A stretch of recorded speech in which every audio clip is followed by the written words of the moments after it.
pero hindi maaari. Samantala si Luffy ay patuloy na naglaro sa mga bubbles. Sa itaas ay isa-isa nang pumuputok ang mga ito, hanggang sa pumutok ang sinasakyan niya kaya nahulog ang captain. Ngunit natutuwa pa si Luffy sa nangyari sa kanya. Tinanong ni Nami kung saan sila pupunta, sagot ni Hatcha na papalagyan nila ng bula ang ship para kayanin nito ang water pressure. Ngunit nagbabala si Hatcha na kahit na anong mangyari ay iwasan na lang nilang kalabanin ang mga maharlika o kilala sa tawag na Celestial Dragons, kaya nagtaka ang mga pirata. Dagdag pa nitong kahit may makita silang pinatay ng isang maharlika ay wag na lang daw silang makikialam. Nagre-refill sila Frankie at Usopp ng mga cola. Si Zoro naman ay umalis ng walang pasabi kaya nag-alala ang mga kaibigan dahil bonak ito sa direksyon. Sagot ni Zoro na may numero naman ang mga isla pero wala pa rin tiwala sa kanya ang mga kaibigan. Kaya tinandaan niya ang numero ng isla na number 1. Ngunit natatakpan pala ng bula ang unang numero dahil nasa Grove 41 sila. Pinaalala muli ni Hatcha na wag nilang aawayin ang mga Celestial Dragons. Dagdag pa nitong maraming malalakas na pirata ang nandito na nais din magpunta sa New World, pati mga marine at bounty hunters ay nagkalat din daw sa lugar. Marami din daw mga kidnapper dito dahil bumibili ng alipin ng mga Celestial Dragons. Nagpunta sila sa shop na nagpaparenta ng mga bike na sinasalpak sa mga bula at labis itong nagustuhan ni Luffy. Nais daw bumili ni Luffy, giit ni Hatcha na walang saysay na bumili nito. Kaya nagrent na lang sila ng dalawa pa kung saan sumakay ang mga kasama.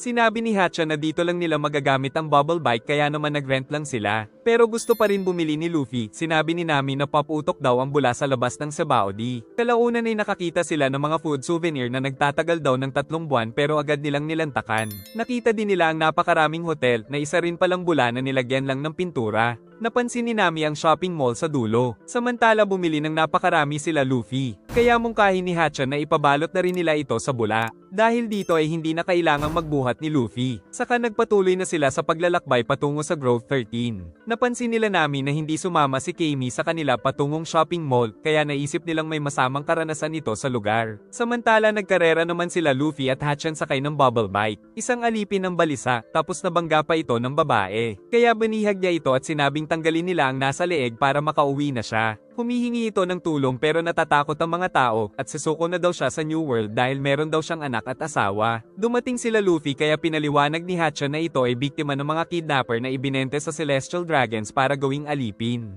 Kalaunan ay nakarinig sila ng timer ng bomba, tapos tuluyang sumabog ang nasa leeg ng lalaki. Pinaliwanag ni Hatcha na kapag naging isa kang alipin ay wala ka ng takas, hanggang sa makita nilang namatay ang lalaki. Natakot si Kami dahil baka may Celestial Dragon sa paligid. Saka sinabing bumaba si Luffy sa bubble bike. Dumating ang aso ng Celestial Dragon kaya lumuhad ang mga tao. Saka nagwiwi ito sa katawan ng alipin. At sa malayo ay paparating ang mga Celestial Dragon na may dala pang malaking alipin. Dahil nasira daw ang alipin ng babae ay nagpapabili ito ng bago sa kanyang ama. Tapos sinipa-sipa pa nito ang kawawang alipin kaya inis na inis ang bida. Saka nito pinagbabaril ang kanyang walang laban na alipin. Pinigilan ni Hatcha ng bida dahil kikilos dapat ito. Pag-alis ng Celestial Dragons ay dumating ang Marines para iligpit ang bangkay. Habang nagpapahinga ay sinabi ni Papago na kapag sinaktan mo ang Celestial Dragon ay dadating ang isang admiral para ipaghiganti ito. Dagdag pa nitong espesyal daw ang Celestial Dragons dahil mga ninuno nila ang nagtatag ng world government 800 years ago. Samantala nakita na sila ng mga kidnapper na target na rin si Luffy dahil sa bounty